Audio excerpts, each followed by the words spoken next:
Il est 20h à Conakry. Bonsoir à tous, bienvenue à ce journal. Tout de suite, le sommaire. La CENI propose la date du 18 octobre 2020 pour l'organisation de l'élection présidentielle en Guinée.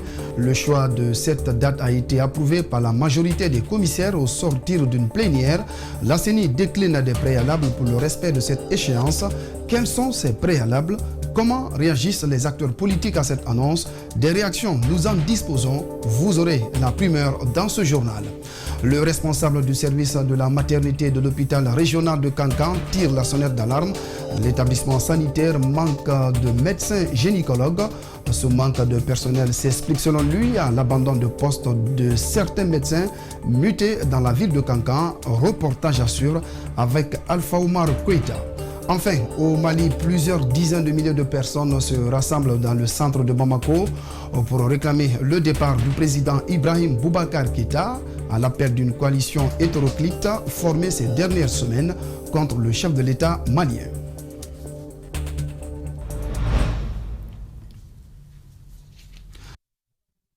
De ce journal, bienvenue à tous. Commençons donc cette édition d'information par l'actualité politique qui reste dominée par le remaniement ministériel. Intervenu dans la soirée du vendredi, 10 nouveaux ministres rentrent dans le gouvernement d'Ibrahima Kassori Fofana qui est reconduit dans ses fonctions de Premier ministre. 3 nouveaux départements ministériels ont été créés et plusieurs ministres ont été tout simplement confirmés à leurs postes respectifs. Le ministre de l'Enseignement technique lui s'en va au secrétariat du gouvernement. Désormais, le gouvernement passe à 39 membres au lieu de 33. Alcine Bari signe ce décryptage. La CENI annonce la date du 18 octobre 2020 pour l'élection présidentielle. Pendant ce temps, le président de la République fait un mini-remaniement. Désormais, la Guinée passe de 38 ministères à 41. Alpha Condé crée 3 nouveaux départements. Le ministère des Droits et de l'Autonomisation des femmes, qui sera géré par Hawa Beavogui, précédemment directrice adjointe du Fonds de l'hydraulique. Le ministère de l'Action sociale et des personnes vulnérables, où Mariam Silla est confirmé, Cheikh Oumar Diallo, ingénieur chimiste, ancien conseiller chargé du développement rural à la primature, est le nouveau patron du ministère du Travail et des lois sociales. L'autre entrée qui suscite d'interrogation et d'espoir est celle de professeur Banou au ministère de l'Éducation nationale et de l'alphabétisation. L'homme qui a assigné le fichier des enseignants devra finir sa tâche avec le SLEC de Souma. Kader Yassine Bari, sitôt venu, sitôt réparti. 3 petits mois auront suffi pour lui au ministère de l'Enseignement supérieur après la démission d'Abdoulaye Baldi. Il est remplacé par Dr Aboubakar Oumar Bangoura, professeur à l'Institut Polytechnique de l'Université Gamal Abdel Nasser de Conakry.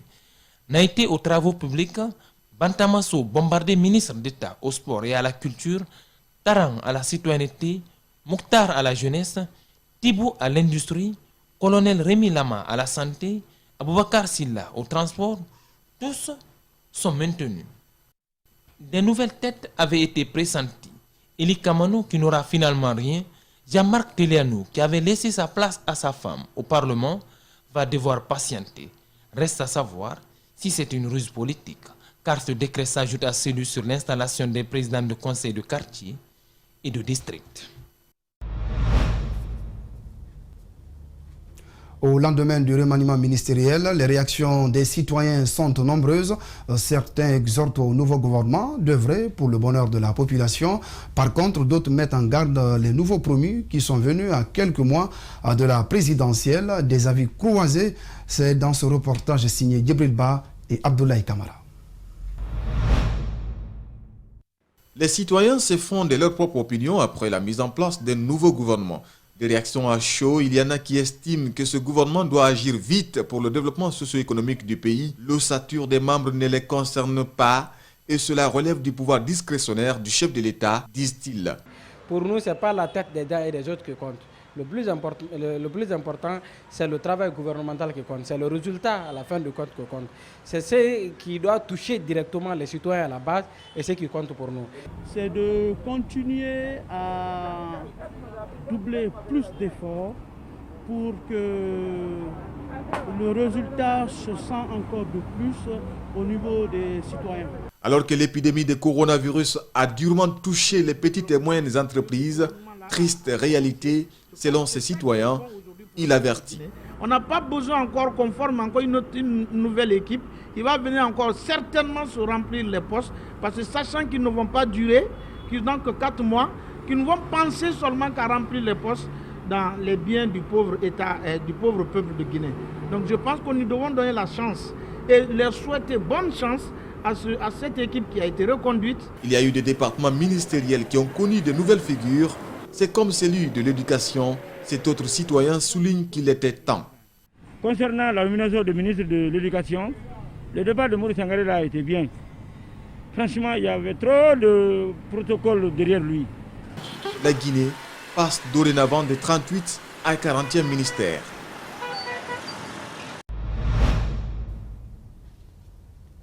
Voilà donc ce qu'on pouvait dire par rapport à ce remaniement ministériel intervenu hier vendredi, un acte signé du chef de l'État.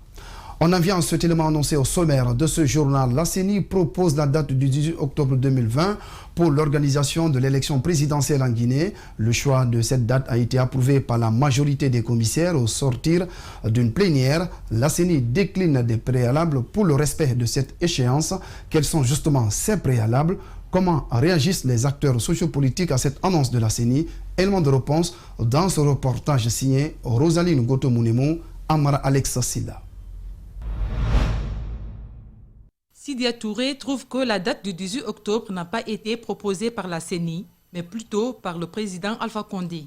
À l'entendre, les commissaires n'auraient pas été associés à cette proposition de date. D'abord, il faut savoir que ce n'est pas la CENI qui a fixé une date. Il n'y a pas eu de plénière, il n'y a pas eu de réunion avec tous les commissaires que je sache. Donc, c'est Alpha qui a fixé un calendrier. Donc, c'est son calendrier. Nous ne sommes pas inscrits dans ce projet. Pour le président du parti RPR, cette date ne sera pas tenable. Il estime que la CENI devait attendre la conclusion du dialogue entre les acteurs politiques avant de fixer une date. Et pour nous, cette date n'est pas tenable parce que, vu le contexte social de notre pays, je pense bien que les acteurs doivent se retrouver d'abord, que la conclusion de ce dialogue, à l'issue de ça, la CENI devait fixer une date. La CENI prévoit 15 jours pour une opération de révision des listes électorales à titre exceptionnel. Ce responsable du bloc libéral trouve que ce temps ne suffit pas pour l'assainissement du fichier électoral. D'ailleurs, ce fichier non consensuel a été l'une des causes de non-participation de l'opposition aux dernières échéances électorales. Donc, ce fichier est à reprendre. La source des conflits post-électoraux, c'est le fichier électoral. Nous avons un fichier aujourd'hui qui est tripatué.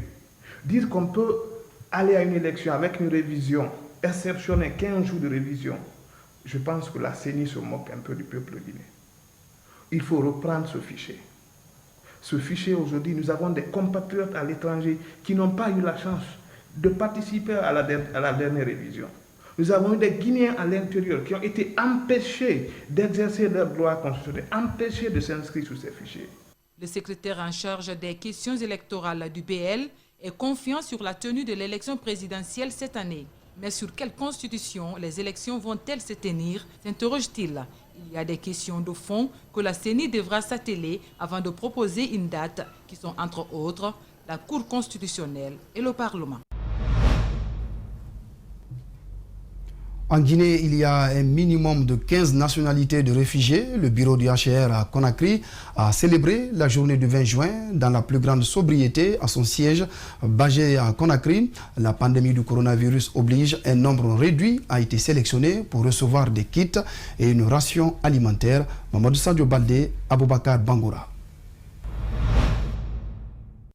Actuellement, 5316 réfugiés sont enregistrés et 1512 sont basés dans la capitale.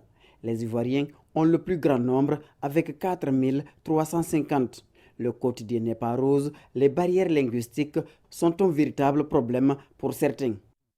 Les réfugiés souffrent et le manque d'emploi, la jeunesse qui est là délaissée à elle-même, tout ça, ça contribue à créer un fléau dans le futur. Et puis le manque d'emploi, la stigmatisation, nous souffrons. Nous n'avons pas droit à l'emploi avec les diplômes que nous avons, la nationalité et tout ça, c'est une barrière pour nous. Voilà. Et avec la Covid-19, Bon, aujourd'hui, on peut dire merci, mais le quotidien, c'est pas ça. C'est pas ça. Le coronavirus est venu compliquer davantage la vie des réfugiés. Les quelques rares qui ont réussi à s'intégrer et à se trouver du travail sont temporairement mis à la porte. Le président de la Commission nationale pour l'intégration et le suivi des réfugiés appelle à la vigilance. La lutte contre le coronavirus interpelle tout le monde car la maladie ne connaît ni Guinéens, ni étrangers, ni réfugiés. Depuis 20 ans, le HCR est présent en Guinée. Les priorités s'opèrent en fonction des urgences, souligne le chef du bureau. Ça veut dire que c'est les soins, c'est les abris, c'est la maintenance des réfugiés dans un état de protection contre toute forme d'exploitation ou d'abus. La présence au début, c'est-à-dire l'urgence, n'est plus comme maintenant. Donc les besoins aussi doivent varier en fonction du temps. Les stigmates de la guerre sont encore visibles. Certains ont eu un cachet à vie. Une fillette âgée d'environ 16 ans vient d'accoucher d'une fillette avant de l'étrangler à mort. Elle a été interpellée et reçoit des soins médicaux au centre médical de Matam. Les faits se sont déroulés ce vendredi à Kisosso, dans la commune de Matoto. Mamadou Kalisso, Lamine Silla. Elle donne naissance à une fille et la tue en complicité avec une de ses amies. Le corps du bébé a été jeté sous le pont qui sépare Kisosso et Anta. C'est là où elles ont été interpellées. La nourrice est alitée actuellement au CMC de Matam. Compte tenu de tout ce qui s'est passé, elle a perdu assez de sang. Constatant ces faits, nous tout de suite on l'a prise d'urgence pour l'envoyer au CMC de Matam. De ce côté, c'est là il faut saluer vraiment la promptitude des médecins. Et les médecins nous ont reçus et tout de suite les soins ont commencé. Ils nous ont demandé d'envoyer du sang. Lorsque les médecins vont nous rassurer que c'est stabilisé, on va procéder à son audition, voir quelles sont les raisons réelles qui l'ont motivé à commettre cet acte. Ses parents interrogés affirment qu'ils ne savaient pas que leur fille était enceinte. Cela relance la question sur l'éducation sexuelle et le tabou qui l'entoure. Ce défenseur des droits humains suit le dossier et réclame justice. Si elle nous donnait cet enfant, on pouvait mettre cet enfant à l'internat pour que cet enfant bénéficie de ses droits. Mais vu que cet enfant a été tué, donc c'est un crime et nous condamnons les crimes. Donc nous allons poursuivre le dossier à la justice. De l'infanticide, on passe à un viol sur mineur qui a abouti à une grossesse. Le crime a eu lieu à Kapuroraï, dans la commune de Ratoma. Le présumé violeur, âgé de 45 ans, dit avoir agi sous l'influence de Satan. La victime est sa fille adoptive.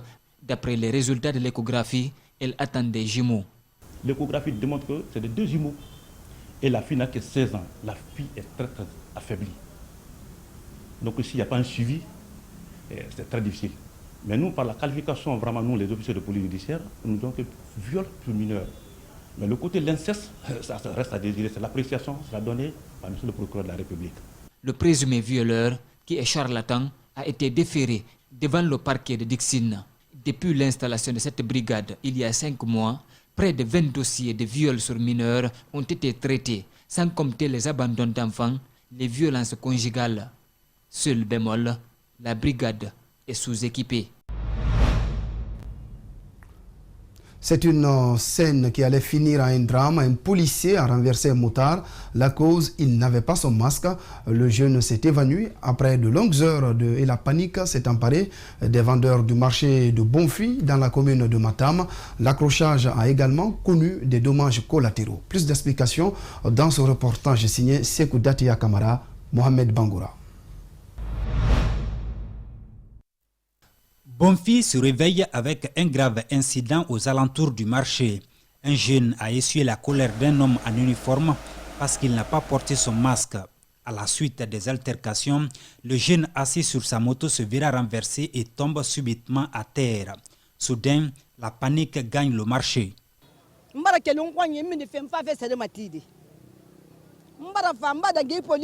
Je venais de chez moi, entre-temps j'ai entendu un bruit bizarre. J'ai dit une moto a renversé un jeune.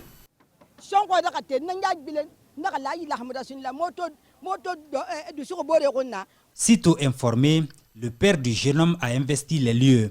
Pendant ce temps, les collègues du policier lui ont remis de l'argent pour les soins de son fils. Je leur ai dit, c'est vous qui l'avez blessé. Vous devez l'amener à l'hôpital. Après, ils m'ont donné 300 000 et le lundi de leur dire les nouvelles de mon fils. L'incident n'a pas épargné cette jeune fille. Elle aussi a été blessée par les effets du gaz lacrymogène lancé par le policier.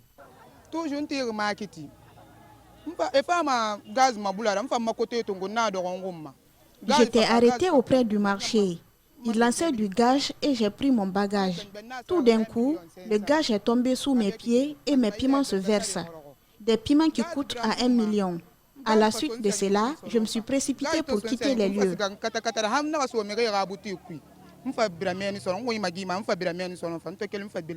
Depuis l'annonce du chef de l'État pour le port du masque le 18 avril dernier, l'on assiste parfois à des scènes ubuesques, voire dramatiques.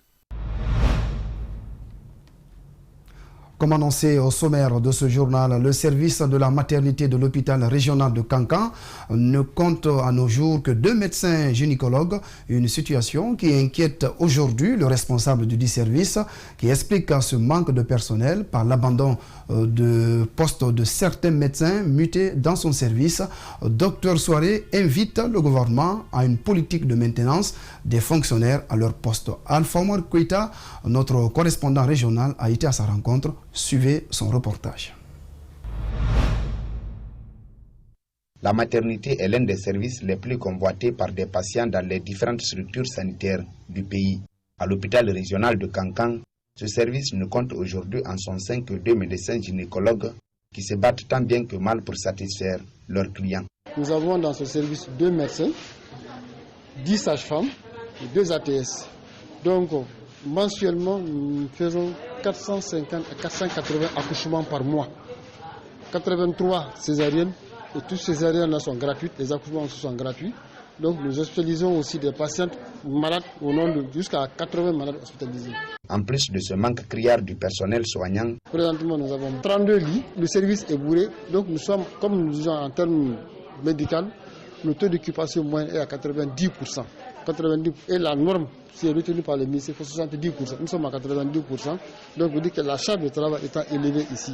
Donc l'équipe de garde qui garde, il peut te faire 15 à 20 accouchements la nuit. Il vous faut aujourd'hui combien de médecins gynécologues pour pouvoir couvrir le besoin? Nous ne sommes que 2 médecins. Heureusement que nous sommes reliés par 4 internes aussi qui nous aident. Donc au moins si on a 2 médecins, ça suffit. 2 médecins à la maternité, ça suffit. Donc le besoin sera couvert. Cependant, Dr Soiré lance une invite à l'endroit du gouvernement guinéen en ces termes. C'est ça que je demande à l'État, si vraiment s'il y aura de nouveaux recrutements, qu'on pense au service. Mais une fois que ces fonctionnaires-là sont là, il faudrait que vraiment qu'il y ait, comme je l'ai dit au départ, il faudrait qu'il y ait une politique de maintenance de ces nouveaux fonctionnaires.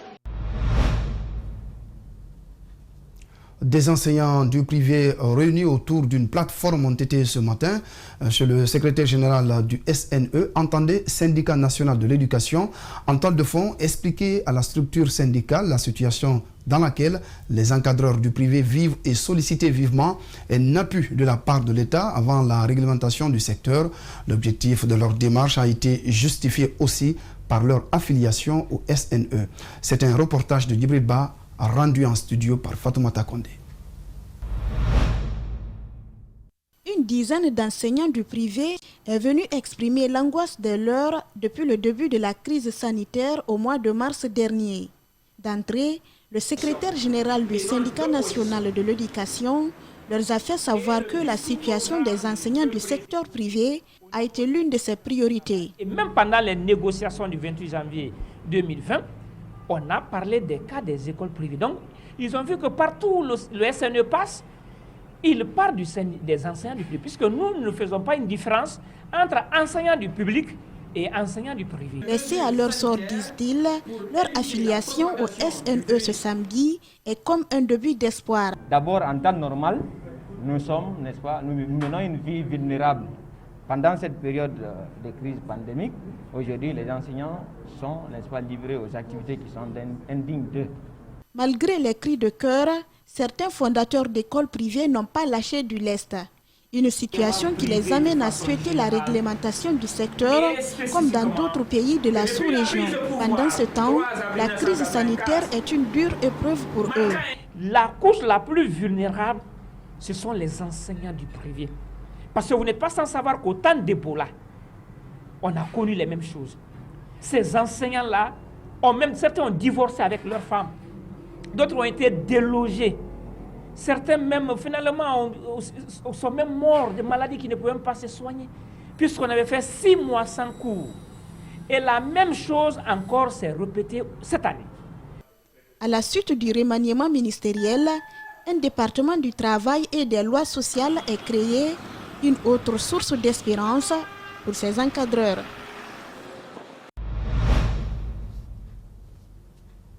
On poursuit ce journal en parlant à présent de la pandémie du coronavirus, campagne de sensibilisation contre la pandémie du coronavirus dans des maisons carcérales de Conakry. C'est une initiative des étudiants du département de sociologie de l'université Général Lansana Conté de Sonfonia en vue d'accompagner des agents de sécurité et de la protection civile dans le cadre de la lutte contre cette maladie qui prévaut dans le pays. Ce vendredi, la brigade de gendarmerie nationale a reçu un important kit de protection contre la COVID-19.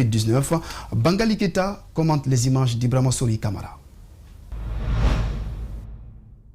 Des étudiants en sociologie de la santé de l'université générale Lansana Conté de Sonfonia s'activent dans la riposte contre le coronavirus. Pour ce faire, ils ont apporté 500 bavettes, 30 seaux pour le lavage des mains et des cartons de savon à la brigade de la gendarmerie de Kaporo. On a fait ce projet dénommé éducation sanitaire dans les postes de police de la commune de Ratoma. Savez-vous, l'une des communes les plus frappées, c'est la commune de Ratoma. Et l'une des couches les plus oubliées au moins, c'est la couche carcérale, les prisonniers et tout ça. Donc, les policiers sont en contact avec les prisonniers, sont en contact avec l'extérieur. C'était qu'ils se battent au moins pour qu'on puisse respecter les mesures de barrière. Alors, nous avons jugé nécessaire, il est très utile de venir vers eux, de les outiller, de les informer davantage pour que nous autres, nous soyons aussi protégés. Parce que si ils ne sont pas bien informés, ils ne sont pas outillés et équipés, la population ne pourra pas vraiment respecter les principes qu'il faut. Au total, 10 maisons carcérales vont bénéficier de ce don. Une action soutenue grâce à l'implication de la plateforme dénommée Promo Guinée. Le contexte global oblige que nous menions des actions face au Covid-19. C'est ainsi qu'en association avec le CAPEX, nous avons jugé nécessaire de financer ce projet afin de doter nos forces de l'ordre des outils les permettant de se protéger face à cet ennemi invisible. Ce jeune estime que les messages de sensibilisation ont été bien transmis au public cible et espère qu'ils seront bien entendus. En tout cas, nous espérons que c'est le cas, que ça a été bien compris et qu'ils mettront ces conseils-là en œuvre pour limiter la propagation du virus. Ces étudiants comptent s'investir dans le respect des mesures barrières contre le coronavirus en milieu universitaire une fois la réouverture des classes. Voilà, une façon chacun à tous de respecter les gestes barrières dans le cadre de la lutte contre cette maladie. L'ONG Terre des Hommes poursuit la distribution de kits d'hygiène et de protection dans les communautés. Après la zone de Pita, Terre des Hommes est à Labé où les structures de santé des volontaires sont en train d'être servies à leur tour. Tout ceci dans le cadre de la lutte contre la pandémie du Covid-19. On fait le point avec notre correspondant sur place, Alpha Ousmane Ba. Des structures de santé de la commune urbaine de Labé et certains volontaires ont reçu la visite de l'ONG Terre des Hommes dans le cadre de la sensibilisation, la prévention et la lutte contre le coronavirus. Ils ont tous bénéficié de plusieurs lots de kits d'hygiène et de protection. Ces gestes de Terre des Hommes sont parvenus aux bénéficiaires au moment où le besoin est pressant. Quand il y a une épidémie ou une pandémie, je pense que les agents de santé sont les plus vraiment exposés. Donc au nom de l'ensemble des travailleurs de Fafabé, vraiment on est très contents, très ravis. C'est un sentiment de joie et de fierté d'avoir reçu ces matériels venant de Terre des Hommes. Au nom du personnel et au nom de la communauté, vraiment nous ne pouvons que vous dire merci. Et nous allons utiliser ce matériel. Les autorités sanitaires et administratifs de la baie ont présidé la cérémonie officielle de remise, tenue dans la salle du SECOS. Elles expriment toute leur reconnaissance à l'endroit des Terres des Hommes, qui ne cessent de faire des actions en faveur de l'ensemble des communautés. Et si aujourd'hui, ils nous accompagnent en nous envoyant des kits, c'est vraiment une grande joie. Et c'est l'occasion pour nous de promettre que nous allons accompagner les structures de santé pour que ce don-là soit utilisé à bon escient. Avant cette phase de remise des dons, l'ONG Terre des Hommes, dans son projet, financé par l'Union européenne, a à son actif plusieurs activités. C'est entre autres la formation des agents outils dans la prévention et la prise en charge des malades. Des kits seront disponibilisés dans 6 centres de santé et aussi on va disponibiliser aussi les kits auprès de 65 volontaires. Après la baie, Terre des Hommes sera dans la préfecture de Koundara, région de Boki, où un centre de santé et 65 volontaires seront servis. Et notre programme de remise est en vue pour les prisons et les lieux publics. Abordons à présent l'actualité africaine et internationale dans ce journal. Et justement, l'actualité africaine reste dominée par la situation au Mali. À Bamako, la capitale, une nouvelle fois, a été le théâtre d'une démonstration de force de la coalition qui réclame la démission du président Ibrahim Boubacar Keïta. Plusieurs dizaines de milliers de personnes ont répondu à l'appel de l'imam Diko et des leaders du mouvement du 5 juin. Les images de nos confrères de l'AFP sont commentées par Djibril Ba. Ils ont été encore nombreux ce vendredi pour demander le départ d'Ibeka. Cet appel à manifester il y a de cela 2 semaines est l'œuvre d'un collectif d'organisations de la société civile et de partis politiques de l'opposition. Le président de la République, désormais au dos au mur, est prêt à des compromis, voire des compromissions pour sauvegarder son fauteuil convoité par le mouvement du 5 juin, Rassemblement des forces patriotiques M5 RFP, mesurant la capacité de mobilisation de ses adversaires, craignant la chute de son régime. Ibeka ne fait que multiplier des actions de séduction pour atténuer les conséquences de la prochaine mobilisation que d'aucuns qualifient déjà d'assaut final. Il s'est d'abord adressé à la nation pour répondre à ses opposants. Il dit avoir entendu leurs cris de colère, qui est du reste légitime, et Ibeka semble même disposé à donner une suite favorable à certaines de leurs revendications. Toutefois, les manifestants se sont accordés sur un même mot d'ordre, demander la démission du président de la République pour une meilleure gouvernance.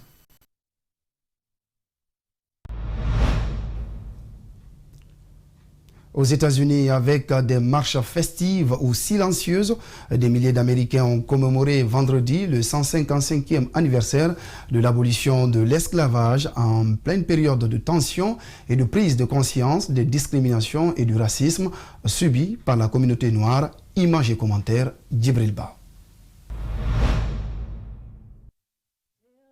À travers de rassemblements festifs ou des défilés, des milliers d'Américains ont célébré vendredi le 155e anniversaire de l'abolition de l'esclavage. Le contexte est particulier cette année avec la prise de conscience des discriminations et du racisme subis par la communauté noire à la suite de la mort de plusieurs Afro-Américains aux mains de la police. Ces jours de 1865 où les derniers esclaves ont été libérés au Texas ont donc été particulièrement exaltés par le mouvement de colère qui secoue le pays. Je suis une femme noire, je vis dans ce pays depuis 20 ans et je suis là pour dire que les vies noires comptent, celles de mes enfants et de mes frères, pour que l'on puisse vivre dans un pays sûr, a confié une dame de 38 ans au cours du rassemblement. Ces moments festifs font suite à des manifestations monstres, parfois émaillées de violence, pour dénoncer les injustices raciales après la mort de Richard Brooks et George Floyd, respectivement à Atlanta et à Minneapolis.